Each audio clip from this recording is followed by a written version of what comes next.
અંકલેશ્વર જીઆઈડીસીમાં આવેલી survival technology કંપનીમાં અચાનક આગ ફાટી નીકળતા કર્મચારીઓમાં દોડધામ મચી ગઈ હતી.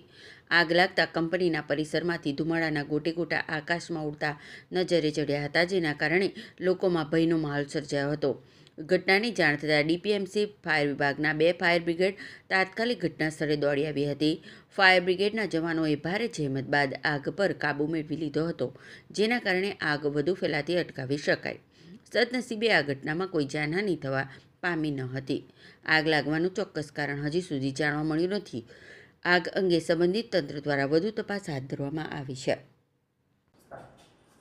આજરોજ અંદાજિત 12:15 વાગે અમને ફાયર ઇમરજન્સી કોલ આવ્યો હતો કે સર્વાઇવલ ટેકનોલોજીસ કંપનીમાં ધુમાડા દેખાઈ રહ્યા છે. તેથી તરત જ અમે અમારી ટીમ ઘટના સ્થળ પર રવાના કરી. સ્થળ પર પહોંચ્યા ત્યારે જાણવા મળ્યું કે એ લોકોની ફર્સ્ટ ફ્લોર પર કંઈક લેબ છે, એ લેબમાંથી કંઈક ફાયર ચાલુ થયાનું જાણવા મળ્યું.